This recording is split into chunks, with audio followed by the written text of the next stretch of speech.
Hello everyone.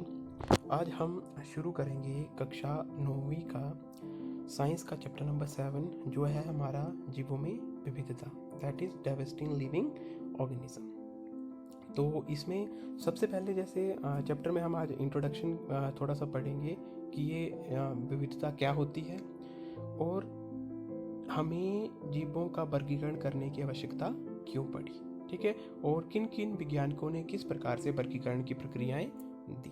तो ठीक है, जैसे नाम से ही पता चल रहा है कि जीवों में विविधता माने कि विभिन्न प्रकार के जो हमारे जीव हैं इस पृथ्वी पर वो विभिन्न विभिन्न प्रकार के हैं, ठीक है। तो उसमें वो किस प्रकार से उनको एक वर्गीकरण किया जाता है या वो किस प्रकार से जो है वो रहन सहन करते हैं, इस चैप्टर में हम उसके बारे में पढ़ेंगे। तो सबसे पहले अगर मैं बताऊं कि विविधता होती क्या है, मतलब विभिन्न variety of living organism that is present on earth, ठीक है। पृथ्वी पर जीवित प्राणियों में पाई जाने वाली विभिन्नता को ही क्या बोला जाता है, जैव विविधता कहा जाता है, ठीक है। अगर इंग्लिश में मैं इसकी बात करूं तो दो वर्ड से ये मिलके बना हुआ है, one is bio and the second one is diversity, ठीक है। तो bio means life and diversity means different types of organism, ठीक है। तो इसका मीनिंग क्या हुआ, the variety of living beings on earth, ठीक है। तो इसके बाद अगर मैं बात करूं कि इसके बाद ये जरूरत क्यों पड़ी, सबसे पहला महत्वपूर्ण ये था कि जीवों के वर्गीकरण की आवश्यकता क्यों पड़ी। तो देखो सबसे पहले पॉइंट इसमें क्या आएगा कि हमारी इस पूरी अर्थ में लगभग 1 करोड़ विभिन्न प्रकार की प्रजातियां पाई जाती है, ठीक है। चाहे वो हम प्लांट्स की लें, चाहे हम उसको एनिमल के लिए, लगभग 1 करोड़ जीवित प्राणियों की प्रजातियां पाई जाती हैं। और इसमें भी मज़े की बात ये है, इन 1 करोड़ में हमें हालांकि 10 या 20 लाख का ही पता है, लेकिन इनकी स्टडी करना, अब देखो जैसे एक ऑर्गेनिज्म का अगर हम शुरू करें और उसकी पूरी स्टडी करें तो इस तरह से स्टडी बहुत टफ हो जाएगी। इसलिए वैज्ञानिकों ने क्या सोचा कि जीवों कोई अध्ययन को इजी करने के लिए जो है वो वर्गीकरण की पद्धति को अपनाया गया, ठीक है। जीवों का वर्गीकरण जो है वो करके हम उनकी स्टडी को सिस्टमेटिक बना सकते हैं और उनकी स्टडी को इजी बना सकते हैं, और तीसरा उनके बारे में पूरी जानकारी हासिल कर सकते हैं, ठीक है। तो अब देखो मापदंड क्या लिए, विभिन्न वैज्ञानिकों ने वर्गीकरण के मापदंड क्या लिए। देखो सबसे पहले तो किसी ने मापदंड ये लिया कि अर्थ पे कौन रह रहे हैं, कौन जल में रह रहे हैं। किसी ने प्लांट और एनिमल को अलग कर दिया, किसी ने कोशिका के आधार पर वर्गीकरण करना शुरू कर दिया। तो किन्हीं वैज्ञानिकों ने जो है वो ये लिया कि यूनिसेलुलर या उसके बाद जो केंद्रक जो है वो यूकैरियोटिक है, प्रोकैरियोटिक है, उस तरीके से ऑर्गेनिज्म को जो है वो अलग किया। तो इसमें हम डिफरेंट वैज्ञानिकों ने जो इसमें अपना कंट्रीब्यूशन दिया उसके बारे में अब आगे डिटेल में पढ़ेंगे। तो सबसे पहले मैं बात करूं तो जैसे सबसे पहले हमारे एक महान वैज्ञानिक हुए हैं अरिस्टोटल, अरस्तु। उन्होंने 2 प्रकार में डिवाइड किया था सीधे, कि जल में रहने वाले और स्थल में रहने वाले, लेकिन इस तरह से हम उनको डिफरेंशिएट नहीं कर सकते किसी भी प्लांट को।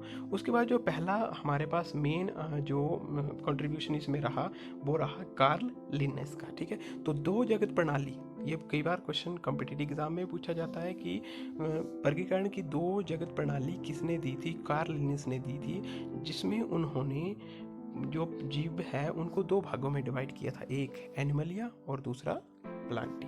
मतलब जितने भी एनिमल्स हैं, ठीक है, वो एक जगत में आ गए, और जितने भी प्लांट्स हैं, जितने भी पौधे, पेड़ पौधे, उसको उन्होंने प्लांट में रख दिया। दूसरी ओर आप देखो उन्होंने थोड़ा सा इसमें क्या डिफरेंस लिया कि किंगडम प्लांट को उन्होंने प्लांट जो पौधे में क्या लिया, क्या गुण लिए कि ये स्टे इन प्लेस, मतलब ये एक जगह रहते हैं, और दूसरा ये फोटोसिंथेसिस कर सकते हैं। दूसरा एनिमल्स को उन्होंने क्या बोला कि ये जो है वो अपना खाना खुद नहीं बना सकते हैं, ठीक है, और दूसरा ये चल फिर सकते हैं, ठीक है। लेकिन इसके आधार पे भी क्लासिफिकेशन जो है वो पूर्ण रूप से सही नहीं मानी गई। इसके बाद एक और हमारे वैज्ञानिक आए जिनका नाम था अर्नेस्ट हेक्कल, ठीक है। तो अर्नेस्ट हेक्कल की जब मैं बात करूं तो वर्गीकरण की 3 जगत प्रणाली इन्होंने दी थी। तो ये क्वेश्चन पेपर में आता है कि वर्गीकरण की 3 जगत प्रणाली किसने दी थी, तो ये किसने दी थी, हेक्कल ने दी थी। और इसमें उन्होंने क्या किया, जितने भी जीव जंतु थे उनको उन्होंने 3 भागों में डिवाइड कर दिया, 3 किंगडम सिस्टम या 3 जगत प्रणाली इन्होंने दी थी। ये क्या क्या थे? इसके लिए उन्होंने क्या लिया? Living beings are classified on the basis of unicellularity और मल्टी सेलुलरिटी, मतलब एक कोशिकीय और बहुकोशिकीय जीवों के आधार पे उन्होंने इसको अलग कर दिया। ठीक है, तो 3 भाग उन्होंने कौन कौन से लिए? यहाँ पे मैंने इंग्लिश में लिखा है लेकिन ये सेम रहते हैं। पहला उन्होंने किंगडम क्या दिया, जगत क्या लिया? प्रोटिस्टा। दूसरा क्या लिया? प्लांटी। तीसरा क्या लिया? एनिमलिया। प्रोटिस्टा में उन्होंने क्या रखा? देखो, प्रोटिस्टा में उन्होंने रखा एक कोशिकीय यूनिसेलुलर, दैट इज एक कोशिकीय अलगी, फंगस और बैक्टीरिया। शैवाल वगैरह को उन्होंने किस में रख दिया? या वो सभी जीव जो एक कोशिकीय जीव थे उनको किस में रख लिया उन्होंने? प्रोटिस्टा। ठीक है, प्लांट्स में उन्होंने जितने भी सारे प्लांट्स थे उनको रख लिया, और एनिमल्स में जितने भी एनिमल्स थे ये दोनों क्या थे? बहुकोशिकीय थे, इसलिए उन्होंने अलग कर। देखो ये उन्होंने किस आधार पे ली? कोशिका के आधार पे एक कोशिकीय जीव को अलग कर दिया, और बहुकोशिकीय जीवों को में क्या किया उन्होंने? पौधों और जीवों को अलग अलग कर दिया, और 3 किंगडम सिस्टम जो है वो दे दिया। इसके बाद वर्गीकरण की 4 जगत प्रणाली, वर्गीकरण की 4 जगत प्रणाली आई, और ये किस वैज्ञानिक ने दी थी?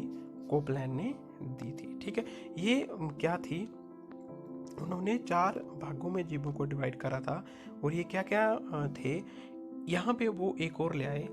क्या था इसमें? उन्होंने 4 किंगडम सिस्टम 1956 में उन्होंने ये दिया था। देखो पहले जो हमने अभी ऊपर पढ़ा, ठीक है, उसमें 3 जगत थे। कौन कौन से? एक प्रोटिस्टा, एक एनिमलिया, एक प्लांटी। ठीक है, अब इसमें एक और बोले आए। कौन से ले आए? मोनेरा। बहुत महत्वपूर्ण है ये। अब मोनेरा में उन्होंने क्या लिया? प्रोकैरियोट्स। ठीक है, हम 8th में भी पढ़ चुके हैं कि प्रोकैरियोटिक और यूकैरियोटिक कोशिका में क्या अंतर होता है। तो प्रोकैरियोटिक में क्या होता है? जिनके केंद्रक के चारों ओर केंद्रिक झिल्ली नहीं होती है। ठीक है, तो जैसे बैक्टीरिया वगैरह किस में आ गए? ये इसमें थे कौन से ऑर्गेनिज्म? यूनिसेलुलर, एक कोशिकीय। और कौन से थे? प्रोकैरियोटिक। वो उन्होंने किस में ले लिए? मोनेरा में ले लिए। प्रोटिस्टा में उन्होंने कौन से लिए? एक कोशिकीय जीव, लेकिन वो क्या थे? यूकैरियोट्स। ठीक है, और एनिमलिया और प्लांट बिल्कुल वैसे। एनिमल्स को जो वो किस में ले पूरे जो हमारे जीव जंतु थे उनको एनिमलिया में ले लिया, और प्लांट में किसको ले लिया? जितने भी हमारे उसमें प्लांट्स थे। ठीक है, अब देखो यहाँ पे कंफ्यूजन क्या रहा। अगर उसके बाद अगर मैं प्लांट और एनिमल्स की बात करूं, तो प्लांट में क्या होता है? प्लांट अपना भोजन स्वयं बना सकते थे, ठीक है, प्रकाश संश्लेषण के द्वारा। एनिमल ऐसा नहीं कर पाते थे। ठीक है, अब इसमें क्या हुआ? जो फंजाई थी, ठीक है, फंजाई का यहाँ पे जो था फंगस, उसको किस में रखा गया था? इसको रखा गया था प्लांटी में। ठीक है, प्लांटी में रखा गया था। किसी ने इसको एनिमलिया में रखा, किसी ने इसको प्लांटी में रखा। अब ये क्या था? फंगस क्या होती है हम पढ़ चुके हैं। ठीक है, तो फंगस में जो है वो इसको रखने का एक जो एनिमल में रखा इसको, तब क्यों रखा? क्योंकि ये अपना खाना नहीं बना सकते थे। इसके अलावा इनके जितने भी गुण थे वो किससे मिलते थे? पौधों के साथ। ठीक है, तो इनको पौधों में रखा गया, लेकिन पौधों में जो इनका मेन गुण होता है कि खाने बनाने का, वो इनके पास नहीं था। ठीक है, इसलिए फंगस की जगह क्या थी? सेटिस्फाइड नहीं थी। इसलिए इसके बाद जो हमारे वैज्ञानिक आए, ठीक है, जो वैज्ञानिक थे हमारे आर.एच. विटकर, उन्होंने वर्गीकरण के 5 जगत प्रणाली दी, और ये किसने दी थी? बहुत महत्वपूर्ण है, आर.एच. विटकर ने दी, जिसे आज तक फॉलो किया जाता है। आज तक इसको हम लेते हैं। तो आपको अगर पूछे कि जीवों की वर्गीकरण की 5 जगत प्रणाली किसने दी, तो वो किसने दी थी? आर.एच. विटकर ने दी थी। और इन्होंने कौन कौन से दिए थे? इसमें 5 भाग। सबसे पहले उन्होंने दिए प्रोटिस्टा, और एक आए हमारे यहाँ पे ये मोनेरा। ठीक है, ये कौन होंगे यहाँ पे? मोनेरा। ठीक है, जो क्या थे? हमारे प्रोकैरियोट्स। उसके बाद क्या लिए उन्होंने? प्रोटिस्टा। ठीक है, जो हम पहले पढ़ चुके थे, वो एक कोशिकीय थे, पर क्या थे? इनके बारे में मैं डिटेल में आपको बताऊंगा। इसमें क्या थे? यूनिसेलुलर। इसके बाद उन्होंने कौन से ले लिए? फंगस को उन्होंने अलग कर दिया। ठीक है, फंजाई को अलग कर दिया, और प्लांट, और उसके बाद कौन से ले लिए? हमारे एनिमलिया। ठीक है, जो मोनेरिया थे उसमें क्या आते थे? बैक्टीरिया आते हैं, और जो प्रोटिस्टा है उसमें यूनिसेलुलर जो एक कोशिकीय एल्गी आती है, लेकिन ये क्या होते थे, यूकैरियोटिक होते थे। ठीक है, फंगस में सिर्फ फंगस को रखा गया, प्लांट्स में प्लांट को रखा गया, और एनिमल में जो वर्टिब्रेटा या इनवर्टिब्रेटा थे उनको हम आगे जो वो डिटेल में पढ़ेंगे। लेकिन आज हम किस को मानते हैं, जो 5 जगत मानते हैं, वो आर.एच. बिटकर ने दिए, और वो कौन कौन से थे। पहला था हमारा मोनेरा, दूसरा प्रोटिस्टा, तीसरा फंगस, ठीक है, और चौथा इस तरह से हमारा एनिमलिया, और पांचवा हमारा आ गया प्लांटी और एनिमलिया। ठीक है, तो ये आज हम इसको जो है वो फॉलो करते हैं। नेक्स्ट वीडियो में हम जो है वो इन 5 जगत को डिटेल में पढ़ेंगे।